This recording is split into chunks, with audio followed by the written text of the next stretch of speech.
नमस्कार, स्वागत है आप सभी का। मैं हूं प्रीति सिंह। इस वक्त की अहम खबरों के साथ बुलेटिन की शुरुआत करेंगे, लेकिन उससे पहले बात कोविड महामारी से बचाव की। कोरोना महामारी के खिलाफ पूरा देश एकजुट होकर लड़ रहा है। आप भी हमारे साथ सुरक्षा और बचाव के एहतियाती उपायों का संकल्प लें। अपना मास्क अच्छी तरह से पहने, 2 गज की दूरी का पालन करें, सुरक्षित दूरी बनाए रखें, साथ ही हाथों को बार बार धोएं।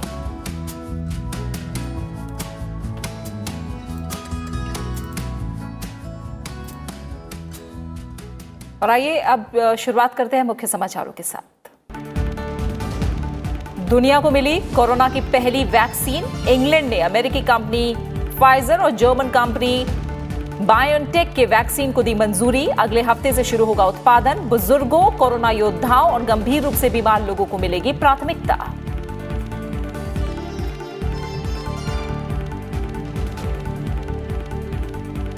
किसानों के हितों की सुरक्षा के लिए वचनबद्ध है सरकार। कृषि मंत्री नरेंद्र सिंह तोमर ने बातचीत के सकारात्मक नतीजों की जताई उम्मीद। किसानों के मुद्दे पर गृह मंत्री अमित शाह ने कृषि मंत्री और वाणिज्य मंत्री के साथ की अहम बैठक। किसान संगठनों के साथ अगले दौर की बातचीत कल।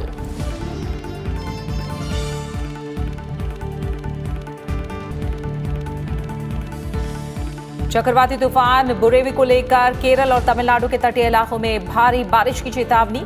राहत और बचाव के लिए एनडीआरएफ की टीमें तैनात। प्रधानमंत्री नरेंद्र मोदी ने केरल और तमिलनाडु के मुख्यमंत्रियों से बात कर हर संभव मदद का दिया भरोसा।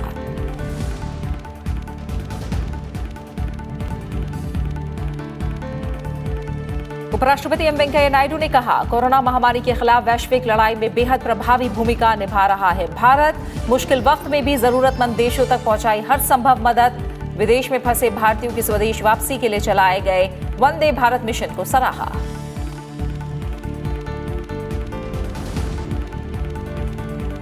और भारत में 4.5% पर आई कोरोना के सक्रिय मामलों की दर। पिछले 24 घंटे में 43,000 से ज्यादा मरीज हुए स्वस्थ।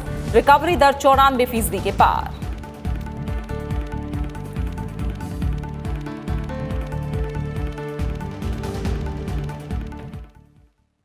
कोविड-19 की वैश्विक महामारी से जूझ रही दुनिया के लिए अच्छी खबर है। ब्रिटेन ने फाइजर बायोएनटेक की कोरोना वैक्सीन को इस्तेमाल को मंजूरी दे दी है। ऐसा करने वाला वो दुनिया का पहला देश बन गया है। ब्रिटेन की नियामक संस्था MHRA ने कहा है कि ये वैक्सीन कोरोना वायरस के बचाव में 95% प्रभावी साबित हुई है और इसके व्यापक इस्तेमाल की अनुमति देना सुरक्षित है। अगले सप्ताह की शुरुआत में वैक्सीन को रिलीज करने का ऐलान किया गया है। मीडिया रिपोर्ट्स के अगले कुछ ही दिनों में महामारी का सबसे ज्यादा खतरा झेल रहे लोगों को वैक्सीन की खुराक देनी शुरू कर दी जाएगी। ब्रिटेन ने इस वैक्सीन की 4 करोड़ खुराकों के लिए ऑर्डर दिया हुआ है। हर व्यक्ति को संक्रमण से सुरक्षा के लिए 2 खुराक दी जाएंगी। इस टीके का विकास अमेरिकी दवा कंपनी फाइजर और जर्मन की दवा कंपनी बायोनटेक ने मिलकर किया है।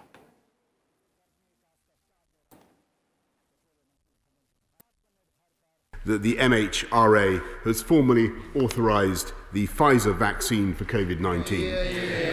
The vaccine will begin to be made available across the UK from next week.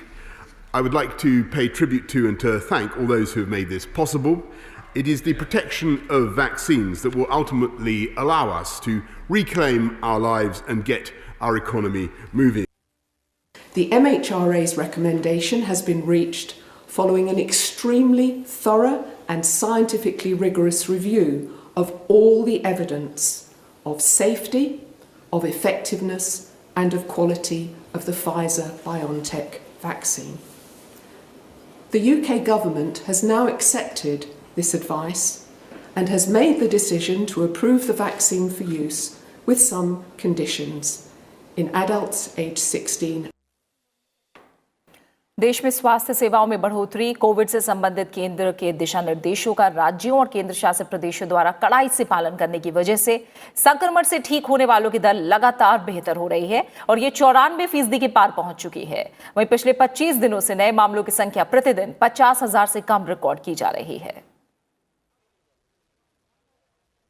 देश में कोरोना संक्रमण के सक्रिय मामलों में लगातार कमी आ रही है और ये दर गिरकर 4.5% पर आ गई है। पिछले 24 घंटों के दौरान 36,600 नए मामलों की पुष्टि हुई है, जबकि इस दौरान 43,000 संक्रमित स्वस्थ भी हुए हैं। इसके साथ ही सक्रिय मामलों का आंकड़ा 4,28,000 तक पहुंच गया है। बेहतर स्वास्थ्य सुविधाओं की वजह से अब तक 89 लाख से ज्यादा लोग संक्रमण से उबर चुके हैं और रिकवरी रेट 94.03% हो गया है। हालांकि 36,000 नए मामलों के साथ कोरोना संक्रमितों का आंकड़ा 95 लाख के पास पहुंच गया है। स्वास्थ्य मंत्रालय के मुताबिक संक्रमण से होने वाली मौतों की दर भी घटकर 1.45% रह गई है। पिछले 24 घंटों में 501 लोगों की मौत के साथ मृतकों का आंकड़ा 1,38,000 के पार पहुंच चुका है। स्वास्थ्य मंत्रालय के मुताबिक नए मामलों में 78% मामले दिल्ली, महाराष्ट्र, केरल, पश्चिम बंगाल, हरियाणा और राजस्थान जैसे 10 राज्यों और केंद्र शासित प्रदेशों से हैं।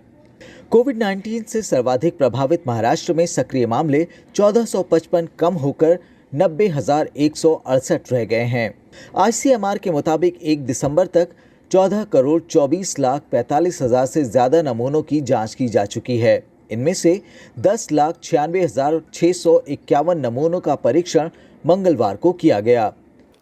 उपराष्ट्रपति एम वेंकैया नायडू ने आज गवर्नर काउंसिल की 18वीं बैठक और governing body of Indian council of world affairs की 19वीं बैठक की अध्यक्षता की। वीडियो कॉन्फ्रेंसिंग के जरिए बैठक को संबोधित करते हुए उपराष्ट्रपति ने कहा कि भारत ने कोरोना काल जैसे मुश्किल समय में जरूरतमंद देशों की मदद की है। उन्होंने कहा कि इस मुश्किल घड़ी में भारत ने मुश्किलों का सामना कर रहे देशों को हर मुमकिन मदद पहुंचाई है। कोरोना वायरस के खिलाफ वैश्विक लड़ाई में भारत अग्रणी भूमिका निभा रहा है। उन्होंने कहा कि देश में कोरोना वायरस की टीका विकसित करने के लिए अनुसंधान जारी है। साथ ही कहा कि बहुत जल्द वैक्सीन को लेकर अच्छी खबर मिल सकती है। उपराष्ट्रपति ने वंदे भारत मिशन के तहत विदेशों में फंसे नागरिकों को स्वदेश लाने के प्रयासों की भी तारीफ की। उपराष्ट्रपति ने इस बात पर भी खुशी जताई कि ICWA ने महामारी के दौरान डिजिटल प्लेटफॉर्म का भरपूर इस्तेमाल किया। 50 से अधिक ऑनलाइन कार्यक्रमों का आयोजन किया, जिसमें राष्ट्रीय और अंतर्राष्ट्रीय सेमिनार और सम्मेलन शामिल हैं। बैठक के दौरान उपराष्ट्रपति को पिछली बैठक के बाद अब तक की गतिविधियों की जानकारी दी गई और बैठक के दौरान 2019-20 की सालाना रिपोर्ट को भी मंजूरी दी गई है।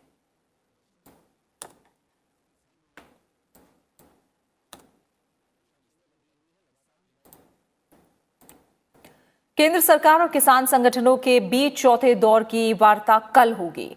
इस बीच आज केंद्रीय गृह मंत्री अमित शाह ने अपने आवास पर कृषि मंत्री नरेंद्र सिंह तोमर और केंद्रीय मंत्री पीयूष गोयल के साथ मुलाकात की। कृषि मंत्री ने कहा है कि सरकार किसानों के हितों की सुरक्षा के लिए वचनबद्ध है और उनके कल्याण के मुद्दों पर बातचीत के रास्ते हमेशा खुले हुए हैं। उन्होंने किसानों से आंदोलन स्थगित करने और वार्ता के लिए आगे आने की बात कही है।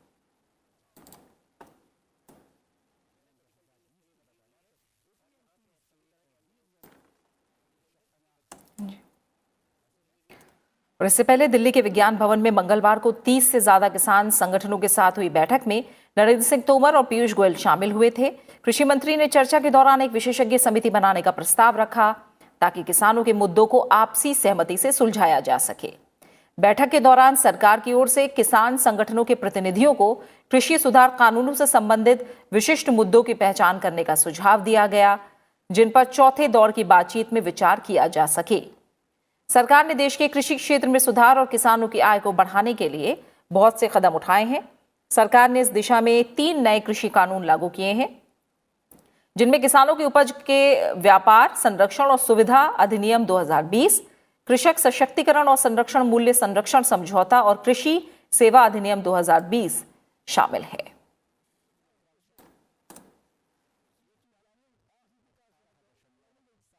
वित्त विभाग से संबंधित संसदीय स्थायी समिति ने वर्ष 2020-21 के दौरान विस्तृत विचार करने के लिए अहम विषयों का चयन किया है। समिति ने जिन विषयों का चयन किया है उनमें वैश्विक अर्थव्यवस्था, व्यापार और वित्तीय बाजारों पर कोविड-19 महामारी का दीर्घकालिक प्रभाव, ग्रामीण अर्थव्यवस्था के लिए इक्विटी और ऋण पूंजी की उपलब्धता में वृद्धि, लंबी अवधि के कॉर्पोरेट ऋण सहित बुनियादी ढांचे की आवश्यकताओं की पूर्ति, MSME क्षेत्र का वित्त पोषण समेत कई और विषयों को शामिल किया गया है।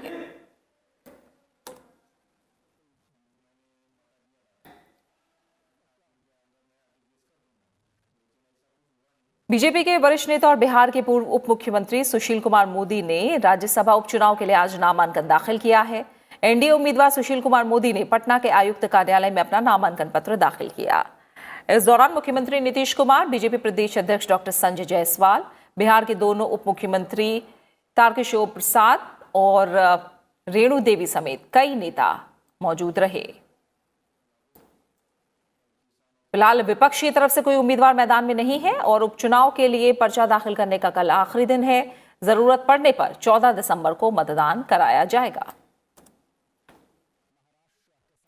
लोक जनशक्ति पार्टी के नेता और पूर्व केंद्रीय मंत्री रामविलास पासवान के निधन से ये सीट खाली हुई है। बिहार से ऊपरी सदन के सदस्य के तौर पर रामविलास पासवान का कार्यकाल अप्रैल 2024 तक का था।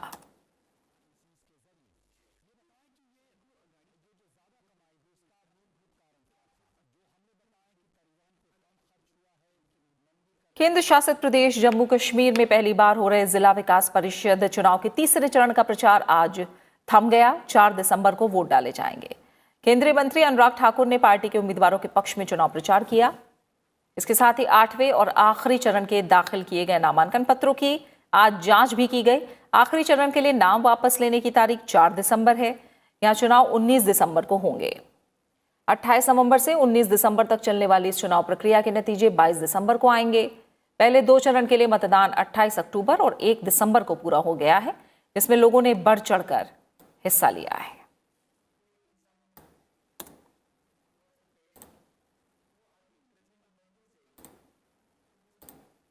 मातृभाषा में तकनीकी शिक्षा देने के लिए रोड मैप तैयार करने के लिए शिक्षा मंत्रालय ने टास्क फोर्स का गठन किया है। केंद्रीय शिक्षा मंत्री रमेश पोखरियाल निशंक ने इसके गठन को मंजूरी दी। उच्च शिक्षा के सचिव की अध्यक्षता में गठित टास्क फोर्स इसे लेकर विभिन्न हितधारकों की ओर से दिए गए सुझाव पर विचार करेगी और 1 महीने में इसे लेकर रिपोर्ट पेश करेगी। इस मौके पर शिक्षा मंत्री ने कहा कि आज हुई बैठक प्रधानमंत्री के उस विजन की दिशा में अहम कदम है, जिसमें छात्र अपनी मातृभाषा में चिकित्सा, इंजीनियरिंग, कानून जैसे व्यावसायिक पाठ्यक्रमों की पढ़ाई कर सकते हैं। उन्होंने कहा कि सभी हितधारक नई शिक्षा नीति 2020 के प्रभावी कार्यान्वयन को सुनिश्चित करने के लिए ठोस प्रयास कर रहे हैं। शिक्षा मंत्री ने कहा कि किसी भी छात्र पर कोई भाषा थोपी नहीं जाएगी। इसका मकसद उन प्रतिभावान छात्रों को तकनीकी शिक्षा से वंचित होने से रोकना है, जिन्हें अंग्रेजी भाषा नहीं आती।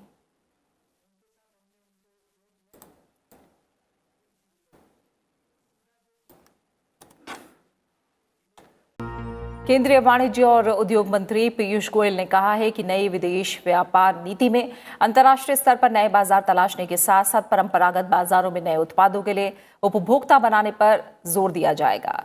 आज बोर्ड ऑफ ट्रेड की बैठक की अध्यक्षता के दौरान पीयूष गोयल ने कहा कि केंद्र सरकार देश की अर्थव्यवस्था को रफ्तार देने और लोगों के जीवन को सुगम बनाने के लिए हर संभव प्रयास कर रही है। इसके लिए सरकार ने घरेलू विनिर्माण उद्योगों को प्रोत्साहन देने के अलावा भारतीय उत्पादों के लिए अंतर्राष्ट्रीय स्तर पर नए बाजार तलाशने और नए उत्पादों के निर्यात पर जोर दिया है। बैठक के दौरान नई विदेश व्यापार नीति, घरेलू मैन्युफैक्चरिंग और निर्यात को बढ़ाने के लिए रणनीतियों और उपायों पर विचार विमर्श किया गया। बोर्ड ऑफ ट्रेड एक ऐसा मंच है जो व्यापार और उद्योग जगत के साथ विचार विमर्श और परामर्श का अवसर प्रदान करता है। साथ ही भारत के व्यापार को प्रोत्साहन देने के उद्देश्य के साथ विदेश व्यापार नीति से जुड़े नीतिगत उपायों पर सरकार को सलाह देता है।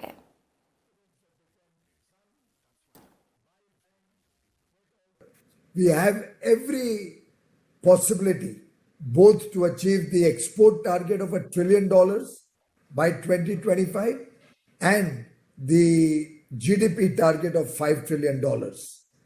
Both are still eminently doable. The country is rebounding in a very rapid recovery phase. We do believe that we'll be looking at positive growth from the next quarter onwards.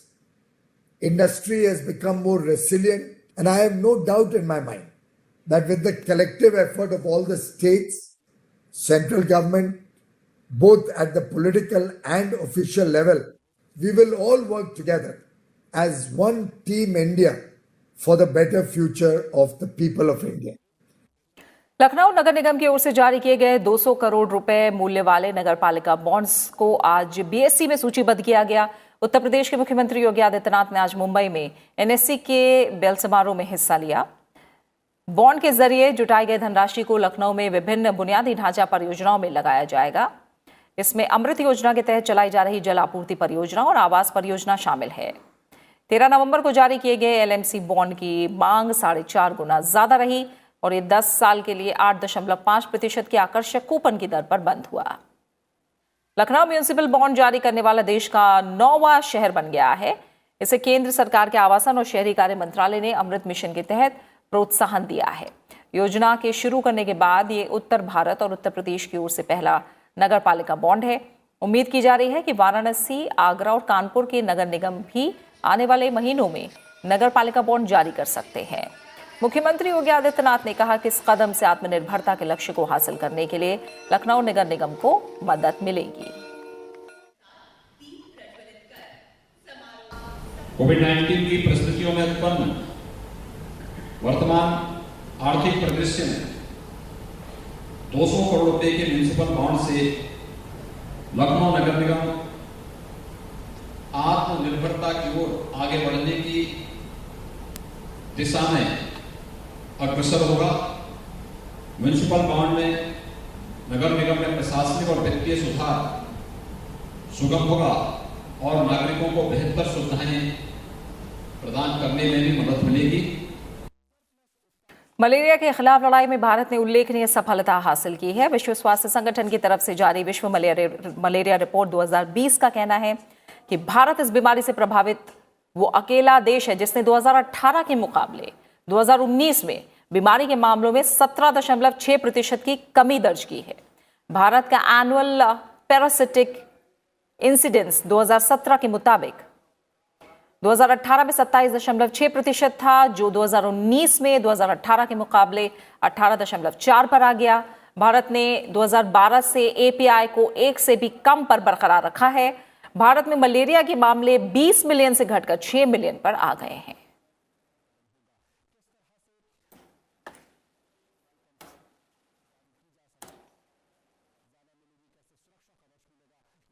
निवार चक्रवात के बाद अब एक और चक्रवात के तमिलनाडु और केरल के तट से टकराने की संभावना है। तूफान को लेकर दोनों राज्यों में भारी बारिश का अलर्ट जारी किया गया है। प्रधानमंत्री नरेंद्र मोदी ने इस सिलसिले में तमिलनाडु और केरल से मुख्यमंत्रियों से टेलीफोन पर बातचीत की और हालात पर चर्चा की। साथ ही दोनों राज्यों को हर संभव मदद का भरोसा दिया। वहीं प्रधानमंत्री ने ट्वीट करके प्रभावित क्षेत्रों में रहने वाले लोगों की सुरक्षा के लिए प्रार्थना की। बंगाल की खाड़ी के दक्षिण पश्चिम में उठा चक्रवाती तूफान बुरेवी फिलहाल उत्तर पश्चिम की ओर बढ़ रहा है।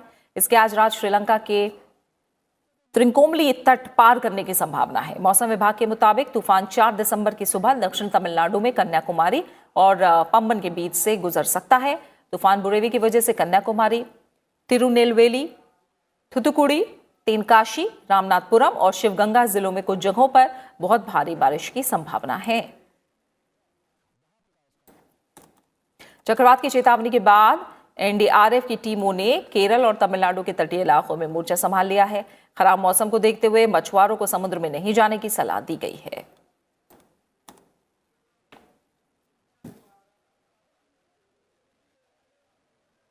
जलवायु परिवर्तन पर गंभीर केंद्र सरकार ने पर्यावरण मंत्रालय, वन और जलवायु परिवर्तन मंत्रालय के सचिव की अध्यक्षता में पेरिस समझौते के कार्यान्वयन के लिए एक उच्च स्तरीय अंतर मंत्रालय समिति का गठन किया है। 14 मंत्रालयों के वरिष्ठ अधिकारी AIPA के सदस्य के रूप में काम करेंगे, जो भारत के राष्ट्रीय निर्धारित योगदान यानी NDC के कार्यान्वयन में प्रगति की निगरानी करेंगे और पेरिस समझौते की आवश्यकताओं को पूरा करने के लिए जलवायु लक्ष्यों की निगरानी, समीक्षा और पुनरीक्षण करने के लिए समय समय पर अपडेट जानकारी प्राप्त करेंगे। साथ ही पेरिस समझौते के आर्टिकल 6 के तहत परियोजनाओं या गतिविधियों पर विचार करने के लिए दिशा निर्देश भी तैयार करेंगे।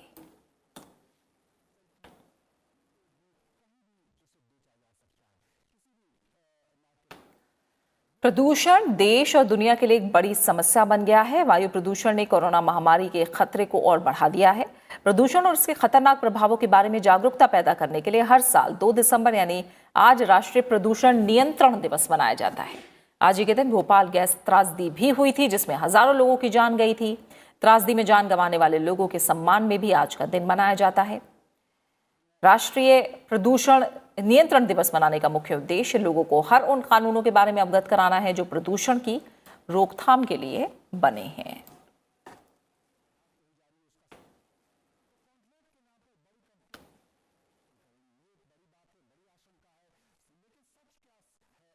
संयुक्त राष्ट्र सुरक्षा परिषद में गैर स्थायी सदस्य के रूप में प्रवेश के पहले भारत ने अपने भरोसेमंद देशों से परामर्श शुरू कर दिया है। इसके लिए विदेश मंत्रालय ने सचिव स्तर के अधिकारी विकास स्वरूप के नेतृत्व में एक प्रतिनिधिमंडल मॉस्को भेजा है। विदेश मंत्रालय के प्रवक्ता अनुराग श्रीवास्तव ने इस बारे में जानकारी दी। उन्होंने कहा कि भारतीय प्रतिनिधिमंडल ने बुधवार को रूस के अधिकारियों के साथ सुरक्षा परिषद में उठाए जाने वाले मुद्दों पर बातचीत की। भारतीय प्रतिनिधिमंडल ने 1 जनवरी 2021 से सुरक्षा परिषद के अस्थायी सदस्य के रूप में अपनी प्राथमिकताओं के बारे में जानकारी दी। दोनों प्रतिनिधिमंडल के बीच साथ मिलकर चलने का खाका भी बनाया गया। भारत और रूस विशेष रणनीतिक भागीदार हैं। भारत लगातार संयुक्त राष्ट्र सुरक्षा परिषद में सुधार की मांग करता रहा है और रूस ने इस मसले पर भी भारत को साथ देने का आश्वासन दिया है।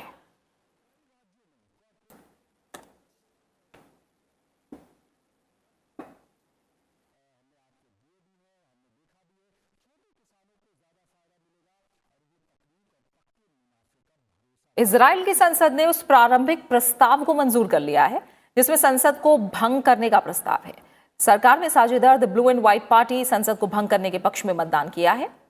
इसके साथ ही कोरोना वायरस महामारी के बीच इजराइल में 2 साल के भीतर चौथे राष्ट्रीय चुनाव की संभावना बन गई है। इजराइल की संसद कैंसेट ने 61 के मुकाबले 54 वोटों से प्रस्ताव को मंजूर किया। अगले हफ्ते प्रस्ताव पर अंतिम मतदान होगा। संसद को भंग करने से रोकने के लिए अंतिम प्रयास में सरकार के 2 मुख्य दलों के बीच बातचीत जारी रहने की फिलहाल उम्मीद है।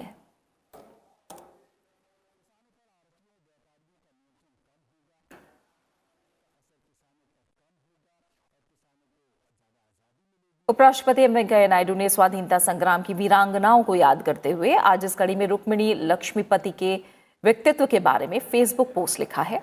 उन्होंने बताया कि किस तरह से उन्होंने पिछड़ों के उद्धार के लिए गहने दान कर दिए।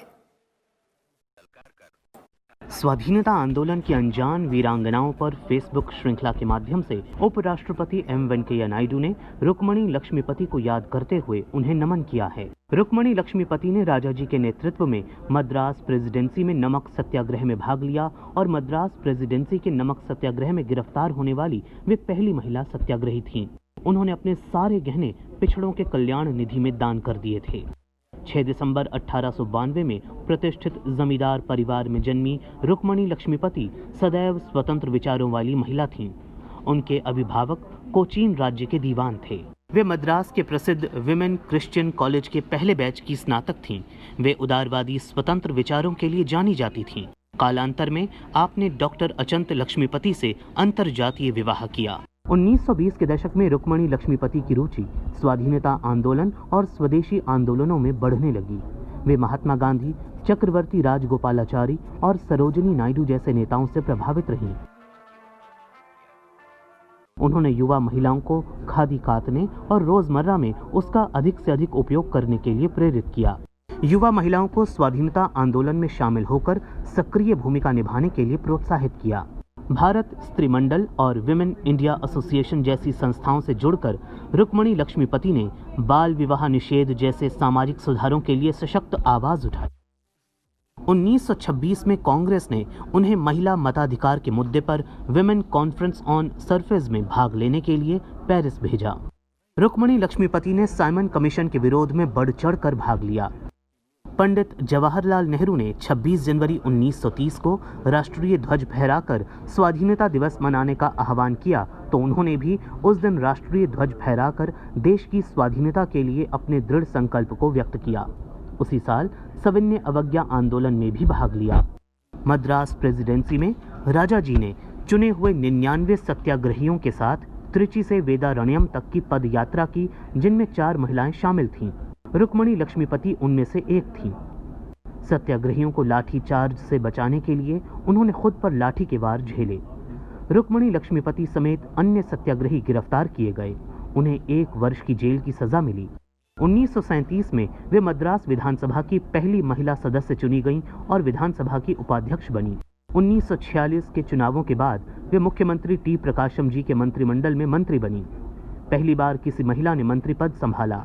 स्वास्थ्य मंत्री के रूप में आपने आयुर्वेद और भारतीय चिकित्सा प्रणाली को प्रचलित करने में महत्वपूर्ण भूमिका निभाई। और इसी के साथ फिलहाल इस बुलेटिन में इतना ही, लेकिन चलते चलते एक बार फिर आपसे अपील, कोरोना महामारी के खिलाफ पूरा देश एकजुट होकर लड़ रहा है। आप भी हमारे साथ सुरक्षा और बचाव के एहतियाती उपायों का संकल्प लें।